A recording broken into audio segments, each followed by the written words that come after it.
Lace them up, let's start the show. We're digging in with Trip.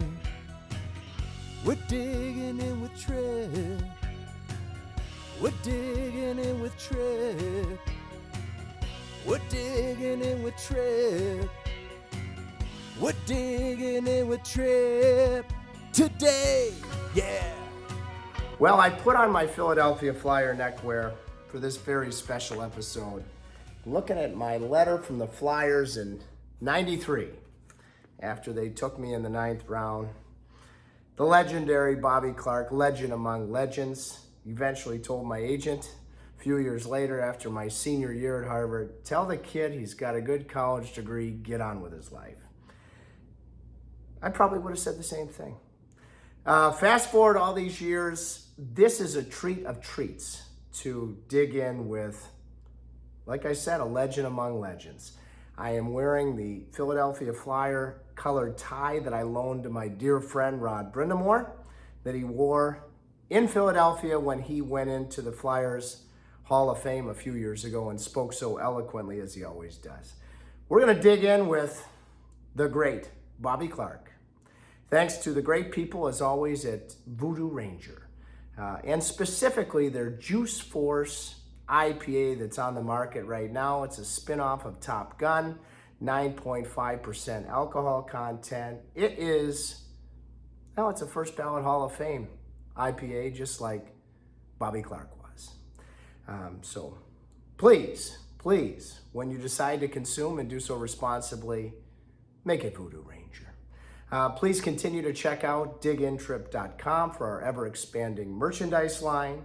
Rate and review our show on all audio platforms as well as YouTube. And we can take the honest feedback. I can guarantee you the straight shooter Bobby Clarke is. He's going to be a straight shooter in this episode. And I should mention, because he is as old school as it gets, I made a decision. I wanted to go back in time and make this audio only. So that's why it will be just that. Without further ado, Bobby Clarke digs in. Bobby, I'm not going to lie to you. I'm pumped. Thank you for doing this. I've been fortunate enough to have some of the legends of the game like you dig in. And I can't help but set the tone by asking a guy, I don't know if anybody has ever dug in more than you in the history of the game. How do you define what digging in means to you? Well,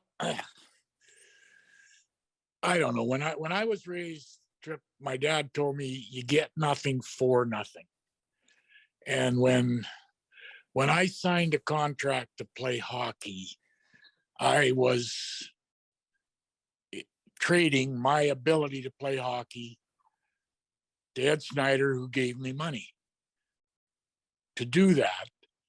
And I felt that I was going to work every day. When they pay you to play hockey, you're going to work every day. You're supposed to work.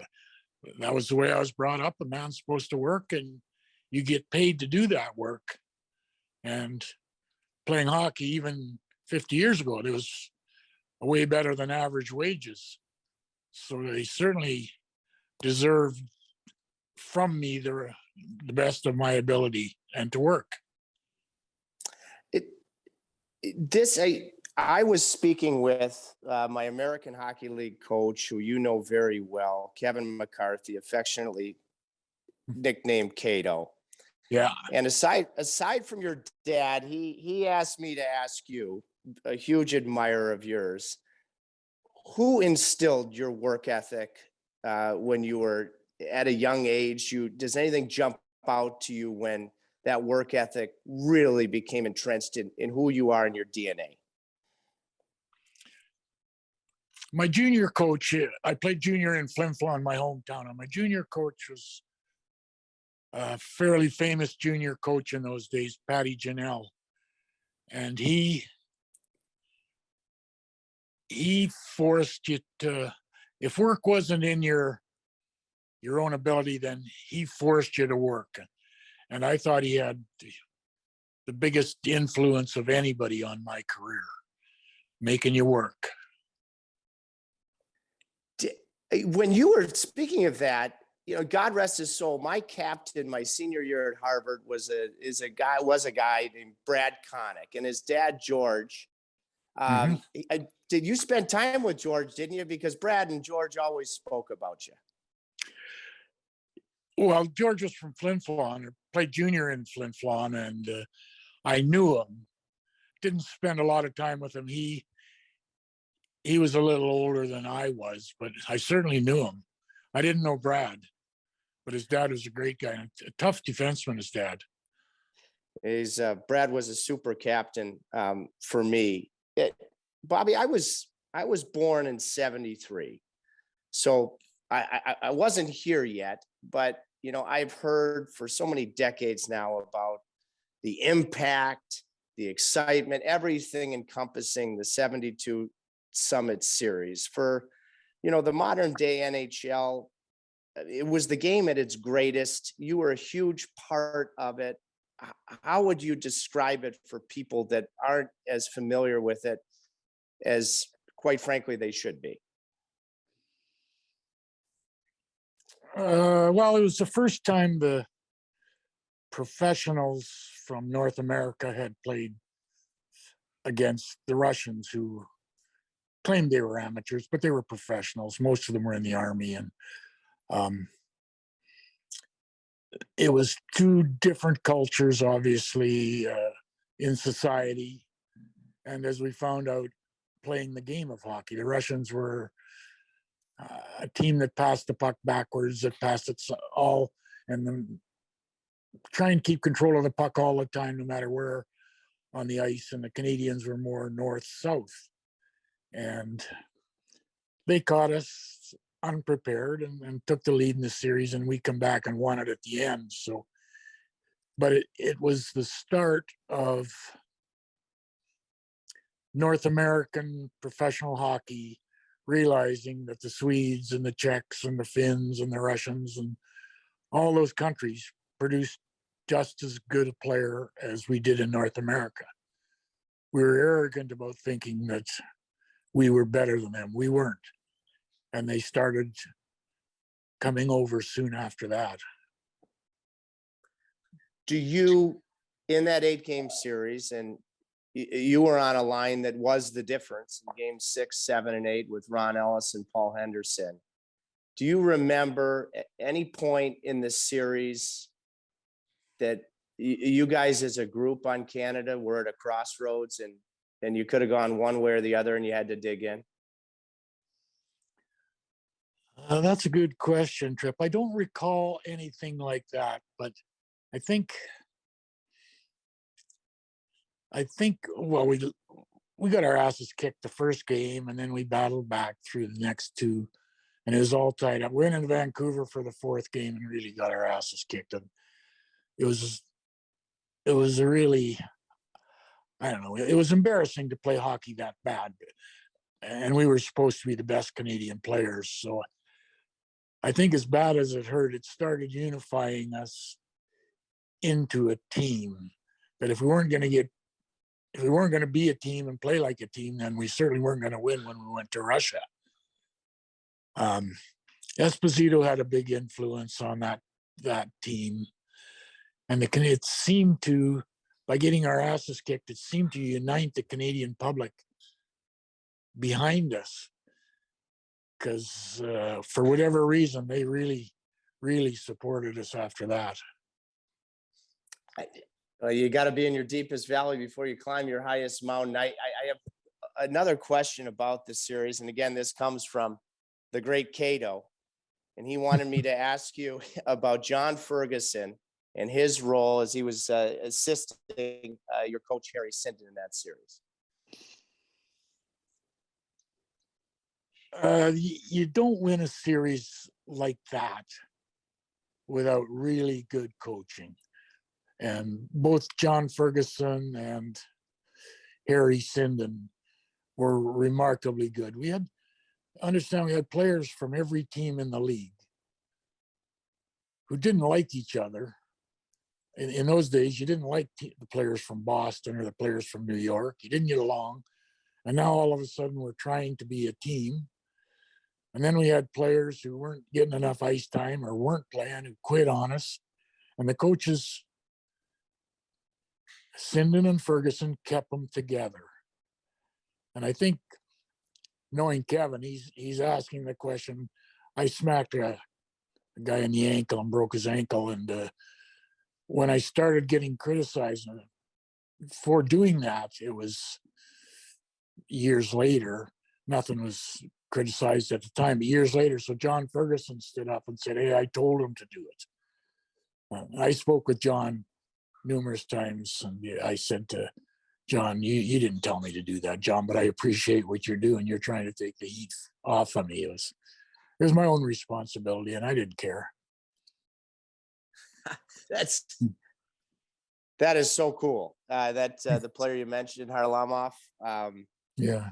One of the guys that I think he only played one game. I just got off the horn this morning with my dear friend. He's come on the show. It's been like a mentor to me as an announcer, Mickey Redmond. Yeah. And Mick, he said, and I'm doing my prep, and I said, this is bucket list. I'm digging in with Bobby Clarke, and he said, a couple of things. Bobby played with diabetes, and it was different then than it is now. Could you maybe paint a picture of how you did, and when you look at the growth of being able to take a Max Domi, be able to play with, what allowed you to do so in such in an inspirational manner throughout your career?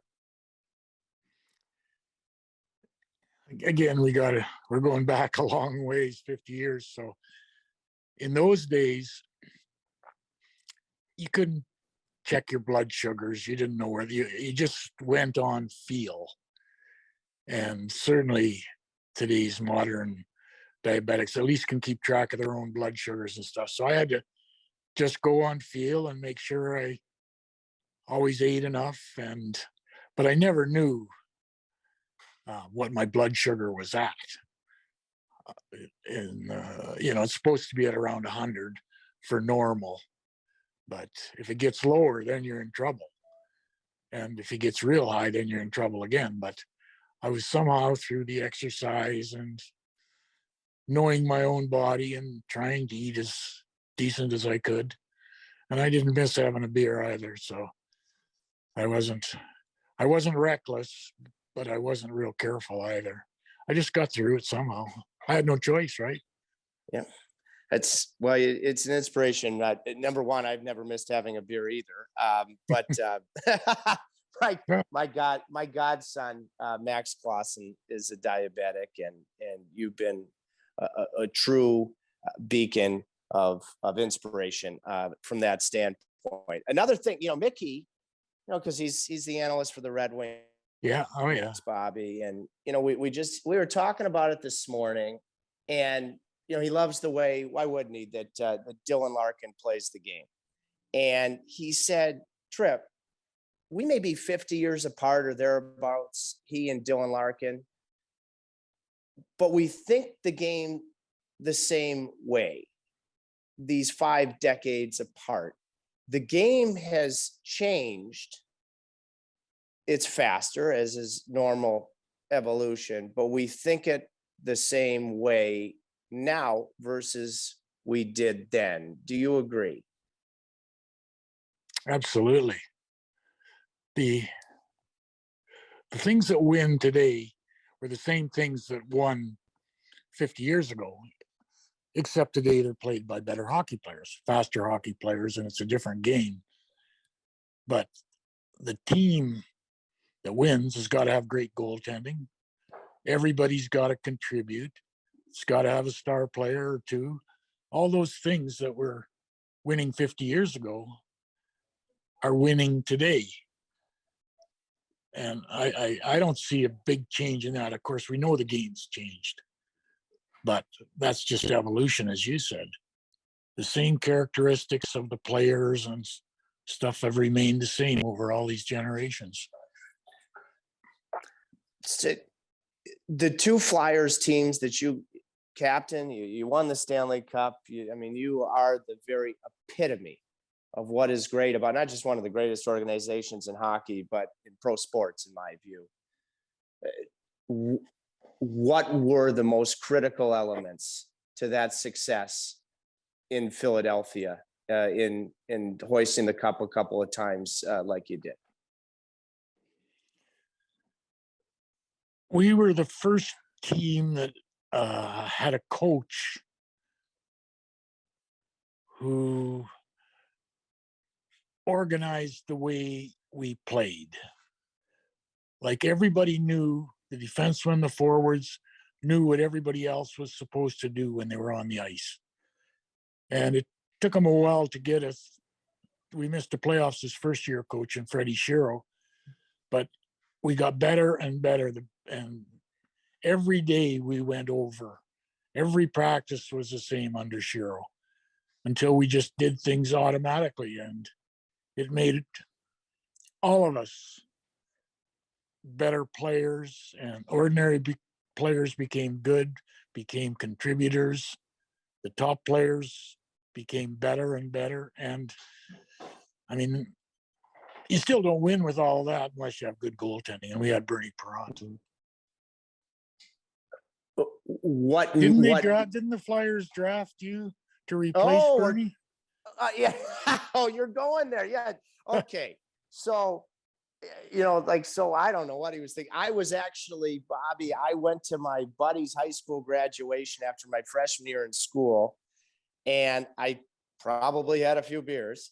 And so the next morning, my dad, God rest his soul, comes in my bedroom and he goes, Trip, I got some good news and I got some bad news. And I said, well, what's the bad news? He said, your backup just went to the Flyers in the 7th round, Aaron Israel. I said, well, what's the good news? And he said, you went in the 9th round. And that was Russ Farwell. And, probably fittingly, I think he got let go a couple of weeks later. So fast forward, my senior year, I had a good finish to my senior year, Bobby, but I really peaked in my freshman year. And so through my dad's friend, Bill Waters, Rick Curran, who you know so well, had taken me on. So Rick Curran, I'm rooming with Jason Karmanos, Pete Karmanos, who you know well, his son. Yeah. And I'm at Harvard, and Rick Curran calls me and he goes, yeah, Trip, you know what? I'm going to talk to Clarke. We'll talk some numbers in the next couple of days and I'll get back to you. And I'm like, whoa, this is sort of encouraging. I didn't think this is way more encouraging than I thought it would be. And so I hung up the phone, and I was flying high. And so then he calls me back a couple days later and he goes, yeah, hey, Trip, Rick here. I talked to Bobby and he said, tell the kid he's got a good college degree, get on with his life, which, by the way, Bobby, would have been my same assessment. Yeah, so I sort of lost my luster to replace the guy that only the Lord saves more than Bernie Perrant. Yeah. There's a few kids like you that we had to make that decision on.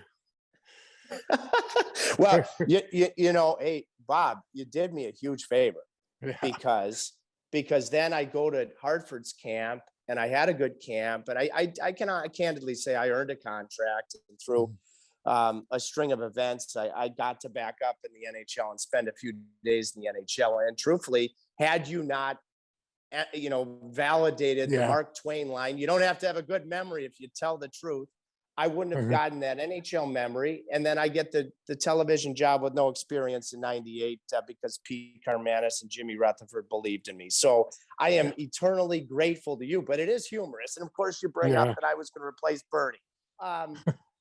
Why, because you've had you're everything that is extraordinarily great about the Flyers for many decades. But why is it you have to have the right mental equipment aside from the physical capabilities to shine and flourish as a goaltender in that all-important position in Philadelphia?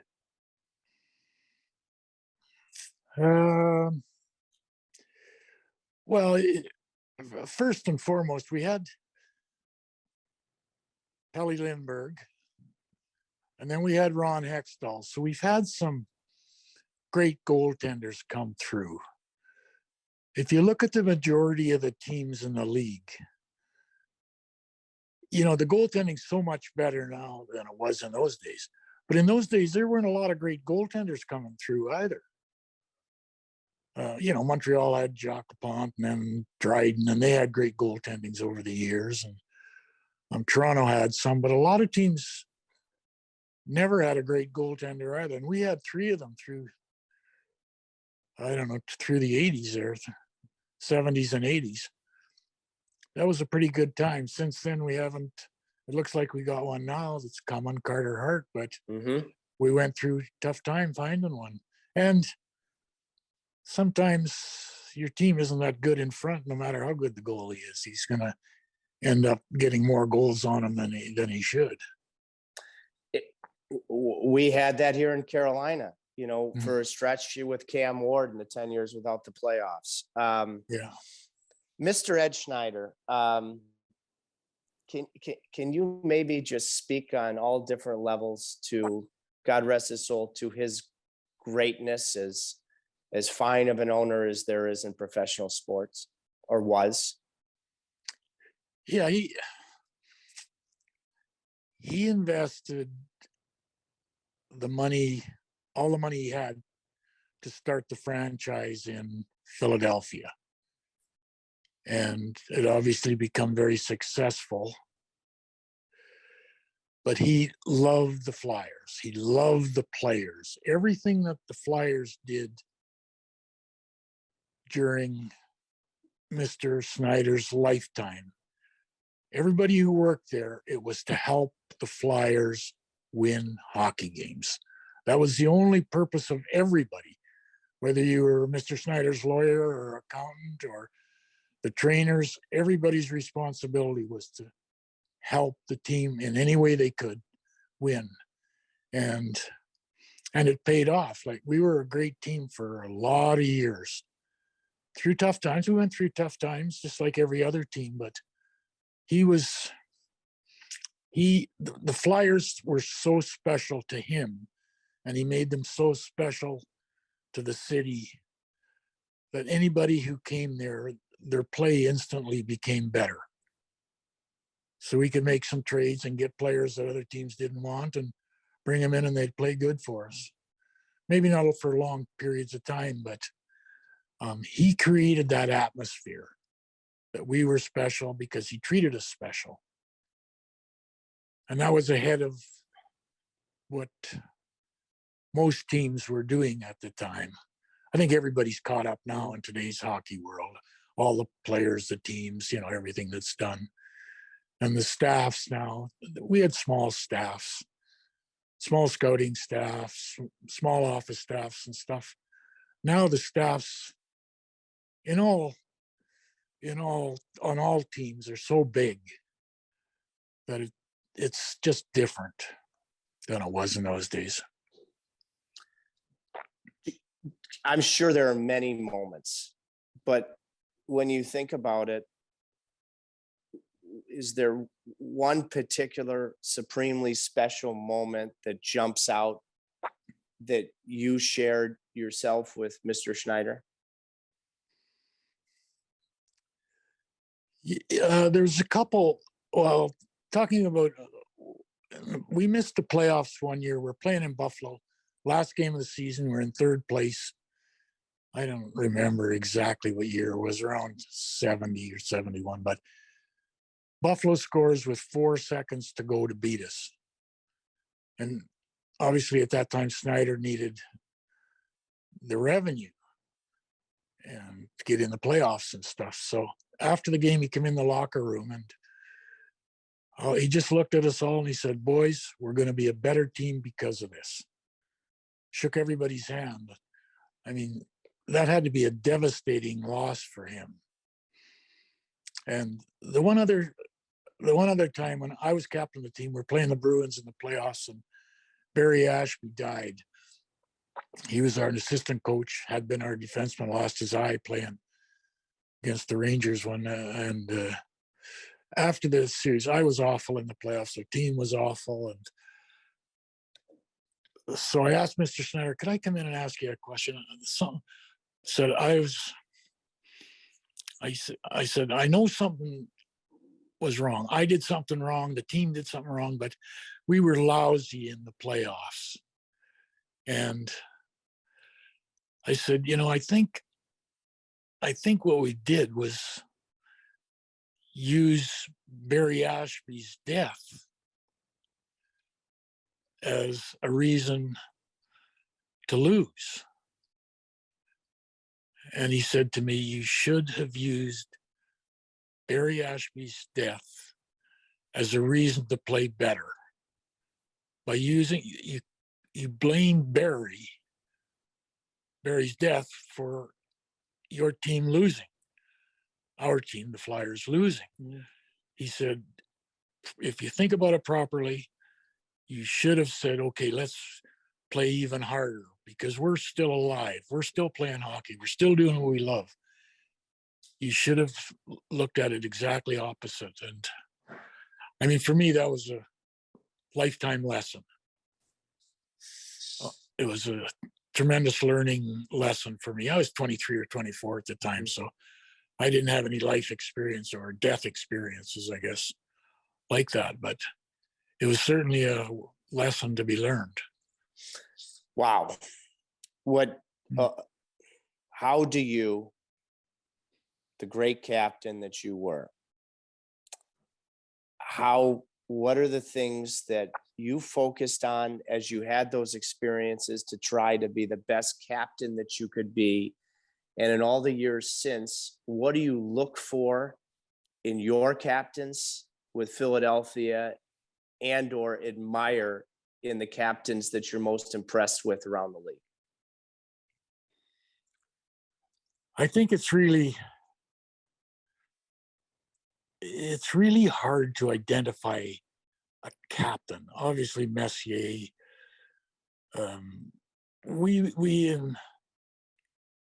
I was a manager when I traded Rod Brind'Amour to you guys in Carolina, and I think it was a pretty even trade. Primo was really good for us, but with hindsight, in Philly, Rod was playing behind Lindros and never got a chance to use all his leadership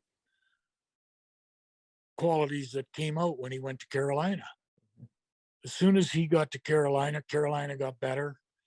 And you can see his leadership qualities all the time now. And they're based on honesty, hard work, driven to win. He had them all. We never recognized it. We recognized some of the hockey skills and stuff, but we never recognized the leadership skills. And, maybe it's an excuse that I didn't recognize him because he had Lindros ahead of him in Philly. But if you want to see a leader, just look at Rod Brind'Amour. All the qualities you see in him are why a team needs good leadership, and he provides them. We didn't recognize it in Philly and found an excuse why, I guess. Bobby, I walked his mom down the aisle at his wedding. I spoke to him about you yesterday. That will mean an absolute ton to him.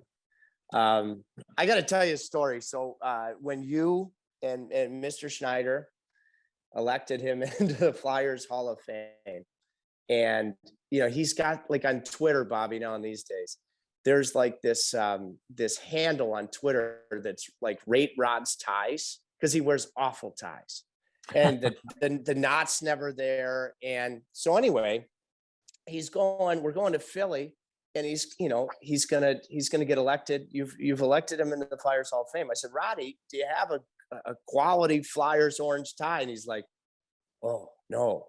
And I said, well, I got one for you. Coincidentally, I had been with my mom and dad. You can't make this up, in the south of France, and there was this beautiful Hermes bright orange tie sitting in the showcase in the hotel lobby. And I said, I got to have this. So I bought it. And so I gave that tie to Rod to wear, that he wore when he eloquently spoke, when you guys inducted him into the Hall of Fame. And he told me, because I know Mr. Schneider was sick, and couldn't Yeah. attend, but he called Rod right after the game. And I just want to tell you, I never speak for Roddy, my closest friend in the Hurricanes organization. But what you just said about him, I can assure you will mean the absolute world to him. Thank you. He's a special person in the National Hockey League. You know, and the strangest, when he was in Philly, he was quiet. He was friendly. He's good to talk to and everything else, but now I see him when he come back and made that speech in Philadelphia. It was eloquent. And you see him on TV talking and stuff. Now he was so quiet when he was in Philly. I don't know if it's just age or is what it was, but not unfriendly. He was friendly, but quiet. Couldn't you say that? Because again, I was doing my homework. That's my job, and I was speaking to my longtime boss yesterday. Your good friend Jim Rutherford, and you and Jimmy, made a bunch of trades through the years that worked out as trades ideally do for both teams. And Keith Primo, you're right. I mean, when I first got the job, he was the captain. I mean, he won a series for you and however many overtimes in Pittsburgh. And he just the health got in the way. And would Rod, as you said, playing behind Lindros, would he have ever had the opportunity to really let his wings really expand as you try to execute a trade that works for both teams, had he not been given that opportunity to take the next step in his career in Carolina? Yeah, I mean, I know Rod was probably disappointed when we traded him, like any top person would be getting traded, but I think with hindsight, he's probably glad that the trade was made because his whole career just took off after he got out of Philly. And he was really good for Philly too. It wasn't like he was not a good player. He was a great player for us. Just he got freedom when he got to Carolina to expand his roles. What was it like doing deals with Jimmy? Because I remember one. I have no idea what. I'm guessing that you and Jimmy were talking about something. I remember our boss after the game one night in Philly. We stayed a lot longer than we typically would because Jimmy wasn't on the bus. And by the way, Bobby, even after a win, sometimes you couldn't talk to Jimmy. I mean, certainly not after a loss. And so what was it like? Because you guys worked a bunch of good deals to as general managers to go back and forth with Jimmy. Well, obviously, Jimmy is a smart manager. And low-key, he was never pushing the deal, or he'd listen to you and ask questions, and I'd ask questions of him, and players could change in the deal, but you knew basically there was always one key person involved from each side. And at different stages in management, there was a time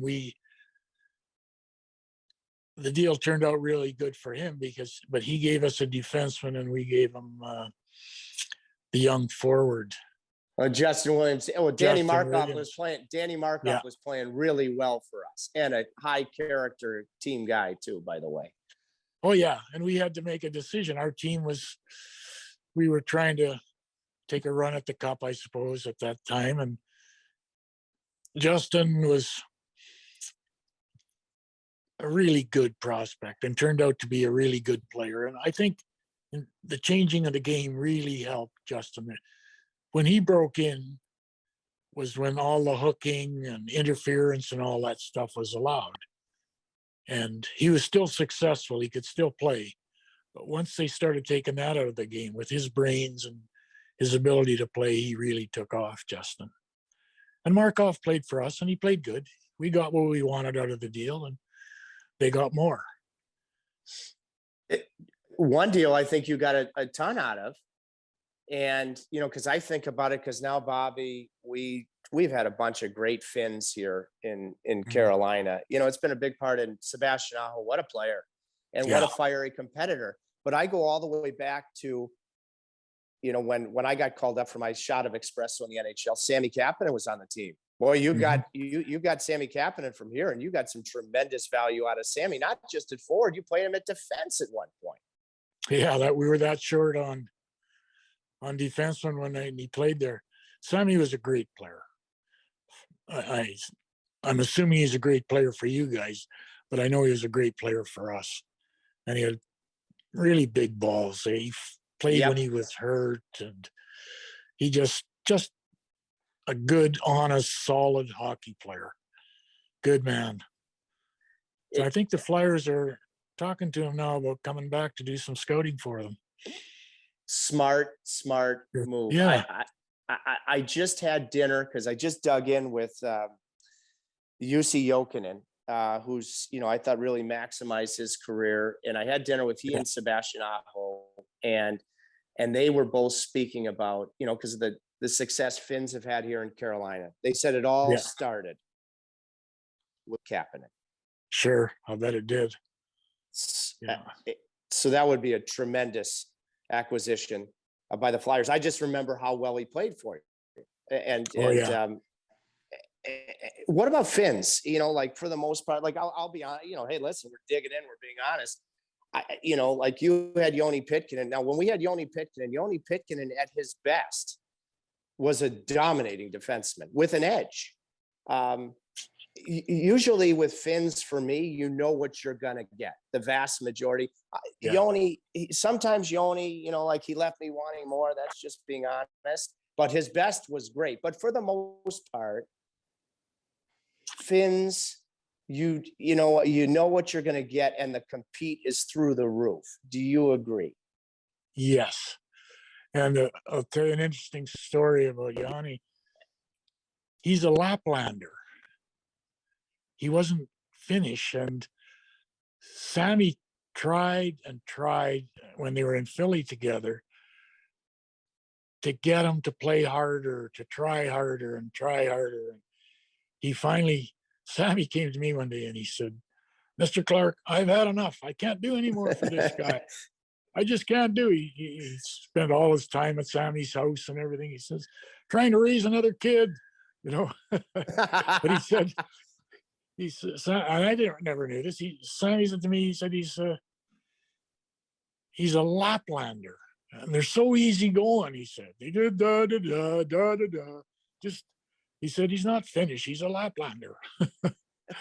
So it was pretty, and I never even would have known the difference. Neither would I.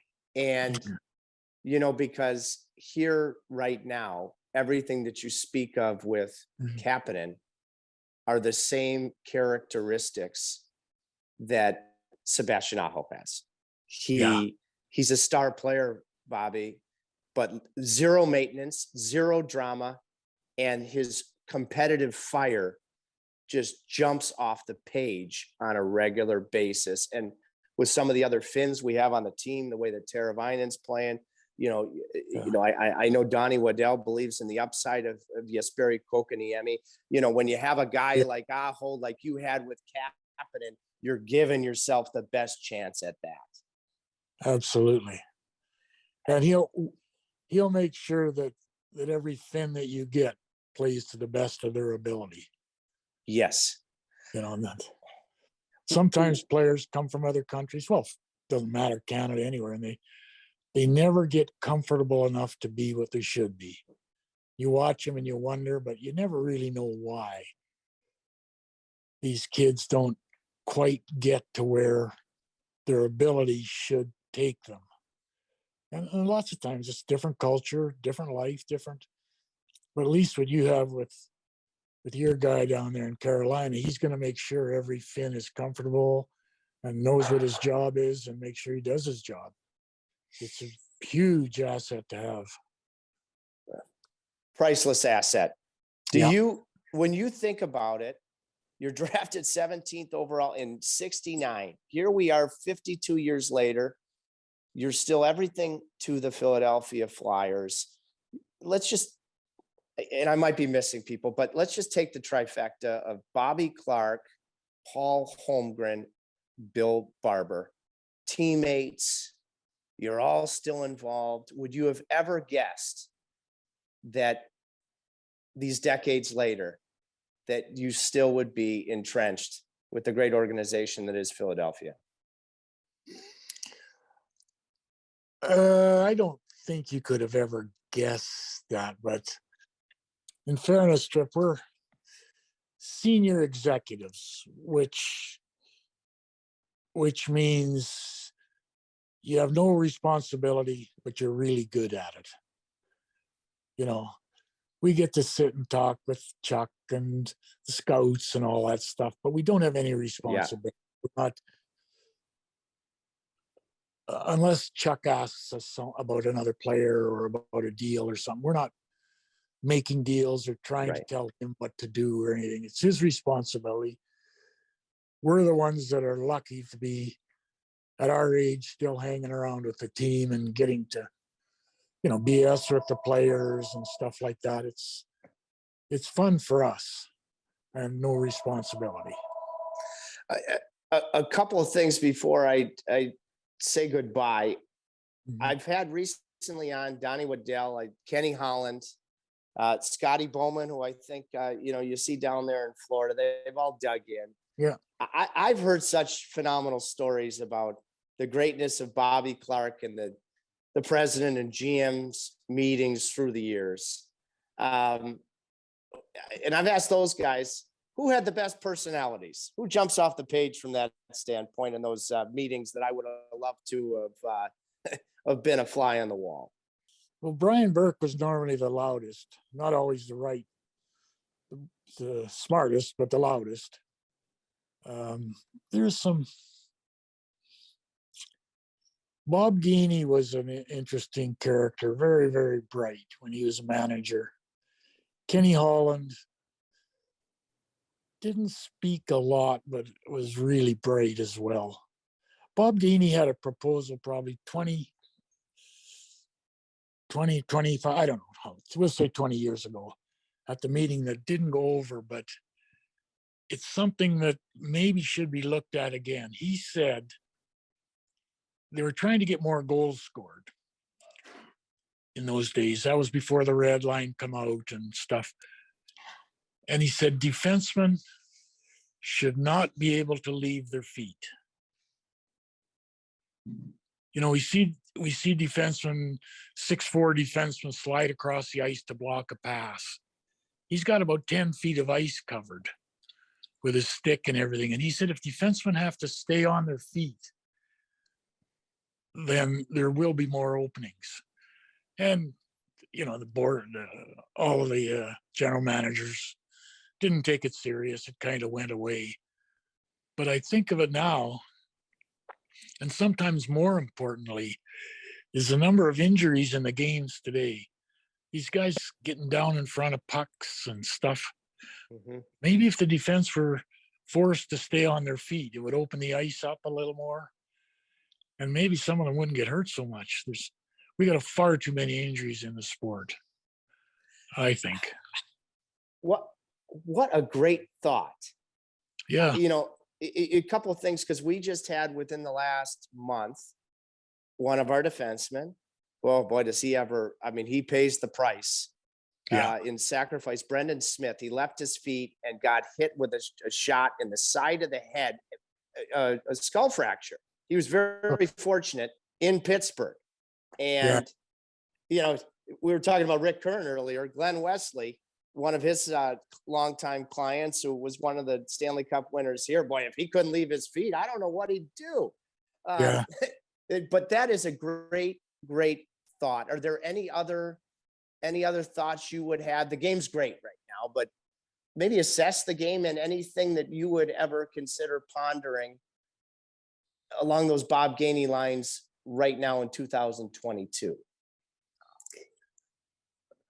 Well, when you're someone like myself who's been around the game this long, you can talk to us and we analyze things. I'll bet if you talk to Scotty Bowman, you could get a million ideas. The one thing that I really hate and think is a delay in the game is icing.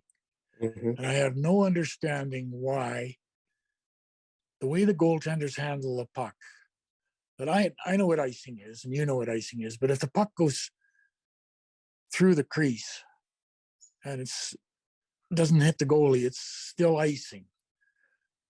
I think if the puck's going to go anywhere into that little, what do you call that, behind the net they have to the goal line? Trapezoid. I wish it never came into. I get it. Yeah. Yeah.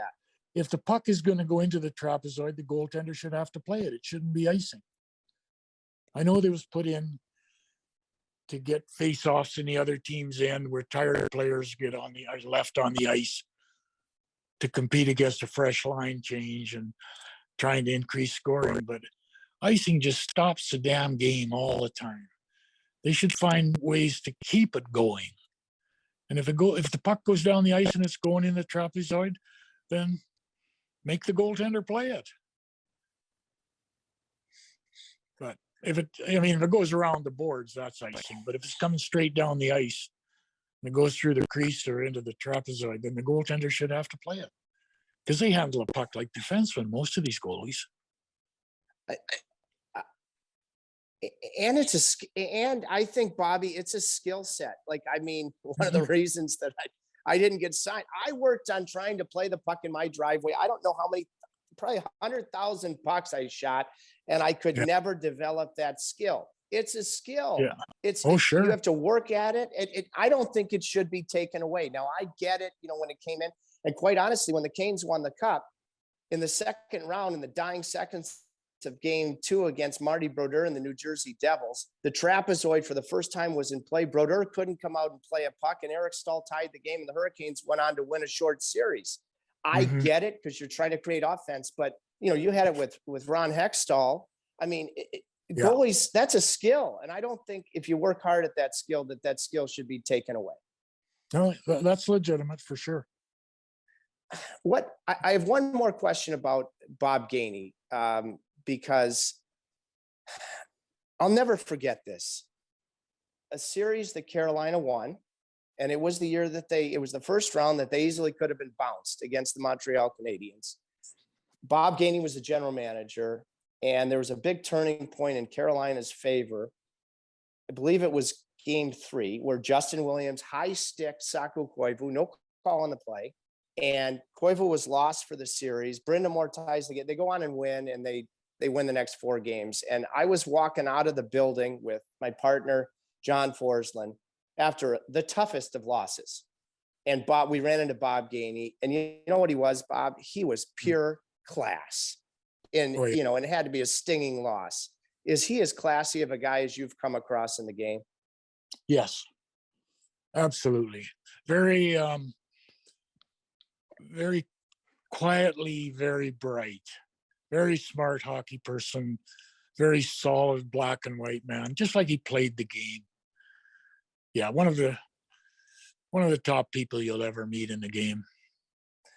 The final thing I want to ask you is, we're coming back from Pittsburgh a couple of days ago Sunday. And I go up to the front of the plane, and I'm usually giving Rod heat. He needs a little humor, after all he invests in the game. And right to his left is my American League captain when I played for Cato, Jeff Daniels, who was assisting Rod. And Jeff Daniels played for you for a short period of time when you built the team in Florida that went to the Stanley Cup finals against a very good Colorado team. And that is unbelievably impressive, that team that you built that went to the final. And when I look at teams like Florida, Tampa, Carolina, Vegas, different expansion, you would, no, not really. You were a huge part of growing the sport. Can you this is the right way to end it. Can you speak about, you're a Flyer, but that Florida chapter of your career, because that was sparkling. It wasn't, our first choice was to get a coach and we got Roger Nielsen, who is going to organize players from every different team and get them to be competitive. And then our second choice, there was no star players going to be made available to us or anything. We knew, but we were going to get players who would work. And the best goalie in the draft was Van Beesbrook. And we got him. We knew he had to have a goalie. But after that, it was just the players. The players were solid, honest, hardworking guys. And Nielsen gave them a style of game that if they followed it, they could win some games. And the only meeting we ever had, the first we were getting together, and so we all sat down, and I said, look, we're not here, guys, to be fodder for all these other teams. You know, Jimmy Devellano said to me, oh, it's nice you're an expansion team. We got somebody to piss on for 3 or 4 years. You know, and that just pissed me off because we were an NHL team. We weren't there just so you could beat up on us. And, you know, we told the players, you guys keep working, work your hardest, and we'll do whatever we can from our end to get better. As long as you guys try and win. We're not here to have other teams beat us up. And they did that. It was a terrific team to watch play. And guys, again, hindsight, but guys probably had their best years playing there, some of them. And some of them got long careers out of it. Roger Nielsen did a great job. Bobby, that is culture. That is digging in, not just in hockey, but in life. Thank you so much. It's truly, it's bucket list to have you on. And I appreciate it. I'm hoping the Canes play Tampa in a few weeks. I'm hoping I get to see you. But I can't thank you enough for this because you've been shovel in hand, and I've been an admirer for my entire life. I appreciate it, Trip. Thank you very much. Thank you so much, Bobby. That was awesome. Truly. I hope you all enjoyed that as much as I did.